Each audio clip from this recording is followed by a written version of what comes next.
Wow! Bonda ಮೆಣಸಿನ್ಕಾಯಿ ನೋಡಿದ ತಕ್ಷಣ ಎಲ್ರಿಗೂ ಫಸ್ಟ್ ನೆನಪಾಗೋದು ಮೆಣಸಿನ್ಕಾಯಿ ಮಾಡ್ಕೊಳ್ಳೋಣ ಬೋಂಡ ಮೆಣಸಿನ್ಕಾಯಿ ಅಂತ.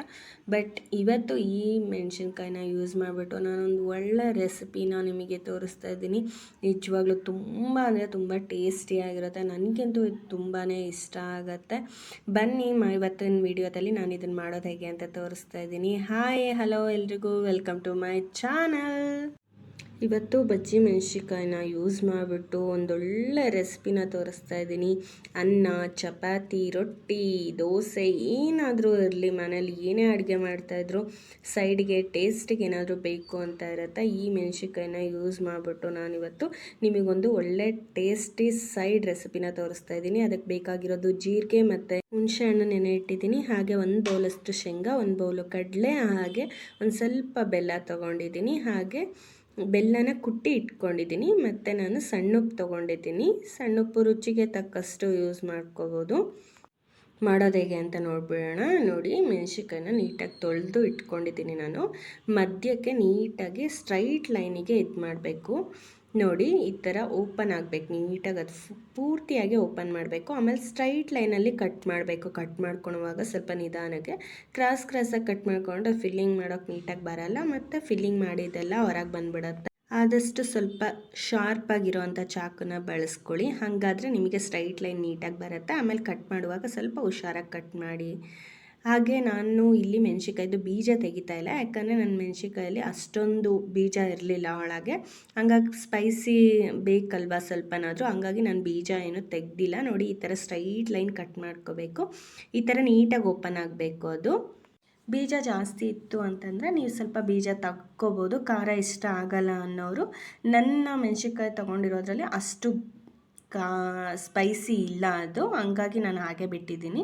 ಈಗ ನಾನು ಶೇಂಗಾನ ಫ್ರೈ ಮಾಡ್ಕೊತಾ ಇದ್ದೀನಿ. ಸ್ವಲ್ಪ ಫ್ರೈ ಮಾಡ್ಕೋಬೇಕು, ತುಂಬ ಡೀಪ್ ಫ್ರೈ ಏನು ಬೇಡ. ಜಸ್ಟ್ ಅದು ಪೌಡ್ರ್ ಆಗೋಕ್ಕೆ, ತುಂಬ ನುಣ್ಣಗಾಗೋಕ್ಕೋಸ್ಕರ ಸ್ವಲ್ಪ ಬಿಸಿ ಮಾಡಿಕೊಂಡ್ರೆ ಸಾಕಾಗತ್ತೆ. ನೋಡಿ, ಇದಾಗಿದೆ. ಇವಾಗ ಇದನ್ನು ನಾನು ಮಿಕ್ಸಿ ಜಾರಿಗೆ ತೊಗೊಳ್ತಾ ಇದ್ದೀನಿ. ಸ್ವಲ್ಪ ತಣ್ಣಗಾಗಲಿ. ಸ್ವಲ್ಪ ತಣ್ಣಗಾದ್ಮೇಲೆ ಇದನ್ನು ನಾವು ಮಿಕ್ಸಿ ಜಾರಿಗೆ ಹಾಕ್ಕೊಳ್ಳೋಣ. ಈಗ ಇದಕ್ಕೆ ಒಂದು ಬೌಲಷ್ಟು ಕಡಲೆ ಮತ್ತು ಜೀರಿಗೆ ತೊಗೊಂಡಿದ್ವಲ್ಲ, ನಿಮಗೆ ಜೀರಿಗೆ ತುಂಬ ಇಷ್ಟ ಆಗತ್ತಂದರೆ ಸ್ವಲ್ಪ ಜಾಸ್ತಿ ಹಾಕ್ಕೋಬೋದು, ಅಥವಾ ಎಷ್ಟು ಬೇಕು ರುಚಿಗೆ ಗೊತ್ತಾಗುತ್ತಲ್ವ ಅಷ್ಟು. ನಾನಿಲ್ಲಿ 2 ಟೇಬಲ್ ಸ್ಪೂನಷ್ಟು ಹಾಕ್ಕೊಂಡಿದ್ದೀನಿ. ಹಾಗೆ ರುಚಿಗೆ ತಕ್ಕಷ್ಟು ಉಪ್ಪು ಬೇಕಾದ್ರೆ ನಾವು ಕಡಿಮೆ ಬಿತ್ತು ಅಂದರೆ ಕಲಿಸ್ಕೊಳ್ಳುವಾಗ ಮತ್ತೆ ಹಾಕ್ಕೋಬೋದು. ನಿಮಗೆ ರುಚಿಗೆ ಎಷ್ಟು ಬೇಕಾಗತ್ತೆ ಅಂತ ಗೊತ್ತಾಗತ್ತಲ್ಲ, ಅಷ್ಟು ಸಾಕಾಗತ್ತೆ. ನಾನಿಲ್ಲಿ 2.5 ಟೇಬಲ್ ಸ್ಪೂನಷ್ಟು ಹಾಕ್ಕೊಂಡಿದ್ದೀನಿ. ಹಾಗೆ ಸ್ವಲ್ಪ ಬೆಲ್ಲ ಹಾಕ್ಕೊಂಡು ಇದನ್ನು ಮಿಕ್ಸಿ ಮಾಡ್ಕೊಳ್ಳೋಣ. ತುಂಬ ನುಣ್ಣಗೆ ಮಿಕ್ಸಿ ಆಗಬೇಕು ಇದು. ನೋಡಿ, ರೆಡಿ ಆಗಿದೆ. ಇವಾಗ ಇದನ್ನು ನಾನು ಬೇರೆ ಪ್ಲೇಟಿಗೆ ತೊಗೊಳ್ತಾ ಇದ್ದೀನಿ. ಎಷ್ಟು ನುಣ್ಣಗೆ ಪೇಸ್ಟ್ ಆಗಿರುತ್ತೋ ತಿನ್ನುವಾಗ ಅಷ್ಟು ಟೇಸ್ಟಿ ಅನಿಸುತ್ತೆ, ಯಾಕಂದರೆ ಅದು ಪುಡಿ ಥರ ಸಿಕ್ಕರೆ ಅಷ್ಟು ಚೆನ್ನಾಗಿ ಅನಿಸಲ್ಲ. ಈಗ ಇದಕ್ಕೆ ನಾನು 1 ಟೇಬಲ್ ಸ್ಪೂನಷ್ಟು ಆಯಿಲ್ ಹಾಕ್ಕೊಳ್ತಾ ಇದ್ದೀನಿ. ಹಾಗೆ ನೋಡಿ, ಹುಣಸೆಹಣ್ಣು ನೆನೆ ಇಟ್ಟಿದ್ವಲ್ಲ ಅದನ್ನು ನಾವು ಮಿಕ್ಸ್ ಮಾಡಿಕೊಂಡು ಇದಕ್ಕೆ ಹಾಕ್ಕೊಳ್ಳೋಣ. ಹುಣಸೆಹಣ್ಣು ತುಂಬ ಜಾಸ್ತಿನೂ ಬೇಡ, ನೋಡಿ ಹಾಕ್ಕೊಳ್ಳಿ. ಅಷ್ಟಕ್ಕೆ ಮಿಕ್ಸ್ ಆಗಿಲ್ಲ ಅಂದರೆ ಸ್ವಲ್ಪ ನೀರನ್ನು ಹಾಕ್ಕೊಂಡು ಕೂಡ ನಾವು ಮಿಕ್ಸ್ ಮಾಡ್ಕೋಬೋದು. ತುಂಬ ತೆಳುವಾಗೂ ಕಲಿಸ್ಕೋಬಾರ್ದು, ನೀರು ಥರ ಸ್ವಲ್ಪ ಗಟ್ಟಿಯಾಗಿ ಕನ್ಸಿಸ್ಟೆನ್ಸಿ ಬರೋ ಥರ ಫಿಲ್ಲಿಂಗಿಗೆ ಚೆನ್ನಾಗಾಗೋ ಥರ ಮಿಕ್ಸ್ ಮಾಡ್ಕೊಳ್ಳೋಣ ಇದನ್ನು. ಈಗ ಕಡಿಮೆ ಬಿತ್ತು ನಿಮಗೆ ಇದು ಮಿಕ್ಸ್ ಆಗ್ತಿಲ್ಲ ಅಂದರೆ ಸ್ವಲ್ಪ ನೋಡಿ ನೀರನ್ನು ಆ್ಯಡ್ ಮಾಡಿಕೊಂಡು ಕಲಿಸ್ಕೊಳ್ಳಿ. ನೋಡಿ, ಈ ಥರ ಪುಡಿ ಆಗೋ ಆಗಬಾರ್ದು. ಅದನ್ನೆಲ್ಲ ಬಿಡಿಸ್ಕೊಂಡು ನೀಟಾಗಿ ಮಿಕ್ಸ್ ಮಾಡ್ಕೊತಾ ಇದ್ದೀನಿ ನಾನಿವಾಗ. ನೋಡಿ, ಮಿಕ್ಸ್ ಆಗಿದೆ. ನೋಡಿ, ಈ ಥರ ಕನ್ಸಿಸ್ಟೆನ್ಸಿ ಬರಬೇಕು, ತುಂಬ ತೆಳುವೂ ಆಗಬಾರ್ದು. ನೋಡಿ, ತಿಂದು ಟೇಸ್ಟ್ ನೋಡಿ, ನಮಗೇನಾದ್ರು ಉಪ್ಪು ಕಡಿಮೆ ಇತ್ತು ಅಂದರೆ ಹಾಕ್ಕೋಬೋದು. ನನಗಂತೂ ಇದು ಹಾಗೆ ತಿನ್ನೋಕ್ಕೆ ತುಂಬ ಇಷ್ಟ. ನಾನಂತೂ ಹಾಗೆ ತೊಗೊಂಡು ತಿಂತೀನಿ ಅದನ್ನು, ಅಷ್ಟು ಟೇಸ್ಟಿಯಾಗಿ ಇರುತ್ತೆ ಅದು. ನೋಡಿ, ಇವಾಗ ಫಿಲ್ ಮಾಡ್ಕೊಳ್ಳೋಣ. ತುಂಬ ನೀಟಾಗಿ ಫಿಲ್ ಮಾಡ್ಕೋಬೇಕು. 2 ಕೈಯಲ್ಲೂ ಪ್ರೆಸ್ ಮಾಡಿಕೊಂಡು ಅದು ಮೆಣಸಿನ್ಕಾಯಿ ಒಳಗೆಲ್ಲ ಹೋಗೋ ಥರ ನೀಟಾಗಿ ಫಿಲ್ ಮಾಡ್ಕೋಬೇಕು. ಬರೀ ಮೇಲೆ ಫಿಲ್ ಮಾಡಿಕೊಂಡ್ರೆ ನಮಗೆ ತಿನ್ನುವಾಗ ಅದು ಫೀಲ್ ಗೊತ್ತಾಗತ್ತೆ. ಸೊ ತುಂಬ ನೀಟಾಗಿ ಅದು ತುಂಬಾ ಫಿಲ್ ಮಾಡ್ಕೋಬೇಕು. ನೋಡಿ, ನಾನು 2 ಕೈ ಯೂಸ್ ಮಾಡಿ ಯಾವ ಥರ ಮಾಡ್ಕೊತಿದ್ದೀನಿ ಅಂತ. ಹಾಗೆ ಅದಾದಮೇಲೆ ಅದನ್ನು ಹಂಗೆ ಪ್ರೆಸ್ ಮಾಡಬೇಕು. ನನಗಿಲ್ಲಿ ಫಿಲ್ಲಿಂಗಿಗೆ ಅಮ್ಮ ಹೆಲ್ಪ್ ಮಾಡಿದ್ರು. ನೋಡಿ, ಈ ಥರ ಫಿಲ್ ಮಾಡ್ಕೋಬೇಕು. ಅದೇ ಥರನೇ ಎಲ್ಲನೂ ಫಿಲ್ ಮಾಡ್ಕೊಂಡಿದ್ದೀನಿ. ಫಿಲ್ ಆದಮೇಲೆ ಈ ಥರ ಪ್ರೆಸ್ ಮಾಡ್ಕೋಬೇಕು. ನಾವು ಫಿಲ್ ಮಾಡಿದ್ದೆಲ್ಲ ಅದ್ರ ಒಳಗಡೆ ಫಿಲ್ ಆಗಿರಬೇಕು, ಆ ಥರ ಫಿಲ್ ಮಾಡ್ಕೋಬೇಕು.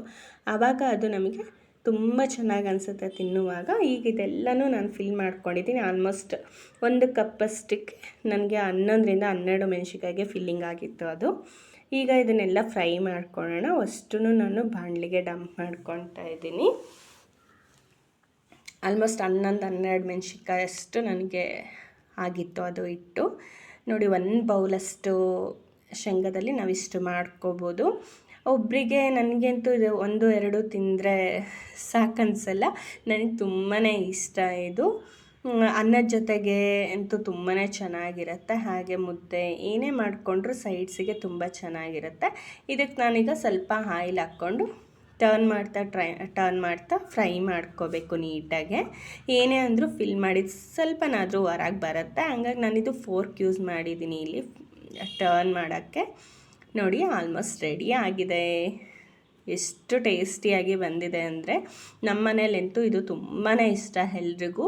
ತುಂಬ ರುಚಿಯಾಗಿರುತ್ತೆ. ಹಾಗೇ ತಿಂದುಬಿಡ್ಬೋದು ನಾವು, ಅಷ್ಟು ಚೆನ್ನಾಗಿ ಬಂದಿರುತ್ತೆ ಇದು. ಒಂದು ಸರಿ ನೀವು ಟ್ರೈ ಮಾಡಿ ನನಗೆ ಕಮೆಂಟ್ ಮಾಡಿ ತಿಳಿಸಿ ಹೇಗೆ ಬಂದಿತ್ತು ಅಂತ ಹೇಳಿಬಿಟ್ಟು. ಹಾಗೆ ನಿಮಗೆ ಈ ರೆಸಿಪಿ ಇಷ್ಟ ಆಗಿದ್ದರೆ ಲೈಕ್ ಮಾಡಿ, ಶೇರ್ ಮಾಡಿ, ಹಾಗೆ ಸಬ್ಸ್ಕ್ರೈಬ್ ಮಾಡೋದನ್ನ ಮಾತ್ರ ಖಂಡಿತ ಮರಿಬೇಡಿ. ನಾನು ಇವತ್ತು ಇದನ್ನು ರೈಸ್ ಜೊತೆಗೆ ಟೇಸ್ಟ್ ಮಾಡಿದೆ. ಟೇಸ್ಟ್ ಅಂತೂ ಅದ್ಭುತವಾಗಿತ್ತು ಅಂತಲೇ ಹೇಳ್ಬೋದು. ನಾನಂತೂ 3-4 ಒಬ್ಬಳೇ ತಿಂದೆ. ರೈಸಿಗಿಂತ ಜಾಸ್ತಿ ಮೆಣಸಿನ್ಕಾಯಿನೇ ತಿಂದೆ ನಾನು. ನಂಗೆ ಅಷ್ಟು ಟೇಸ್ಟಿಯಾಗಿ ಬಂದಿತ್ತು. ಒಂದು ಸರಿ ಟ್ರೈ ಮಾಡಿ ನೋಡಿ, ಖಂಡಿತ ನಿಮಗೆ ತುಂಬಾ ಇಷ್ಟ ಆಗುತ್ತೆ. ಹಾಗೆ ಇದನ್ನು ಬುತ್ತಿ ಅನ್ನೋದ ಜೊತೆಗೂ ನಾವು ತಿನ್ಬೋದು. ಎಲ್ಲಾದರೂ ಟ್ರಿಪ್ ಹೋಗ್ತಾ ಇದ್ದೀವಿ ಅನ್ನುವಾಗ ರೊಟ್ಟಿ ಜೊತೆಗೆ ಮತ್ತು ಬುತ್ತಿ ಅನ್ನೋದ ಜೊತೆಗೆ ಅಂತೂ ತುಂಬ ಚೆನ್ನಾಗಿರುತ್ತೆ. ಅಥವಾ ಯಾರಾದರೂ ಗೆಸ್ಟ್ ಬಂದಾಗೂ ಈ ಥರ ಮಾಡಿ ನೋಡಿ, ಅವ್ರಿಗೆ ತುಂಬಾ ಇಷ್ಟ ಮನೆಗೆ ವಿಸಿಟ್ ಮಾಡಿದ ಗೆಸ್ಟ್ ಹೇಳ್ತಾಯಿದ್ರು ಈ ಥರ ರೆಸಿಪಿನ ಅವರು ಫಸ್ಟ್ ಟೈಮು ನೋಡಿದ್ದು ಅಂತ. ಒಳಗೂ ಕೂಡ ತುಂಬ ನೀಟಾಗೆ ಫ್ರೈ ಆಗಿತ್ತು. ಟೇಸ್ಟು ಕೂಡ ತುಂಬ ಚೆನ್ನಾಗಿದೆ ಅಂತ ಅವ್ರು ಹೇಳ್ತಾಯಿದ್ರು.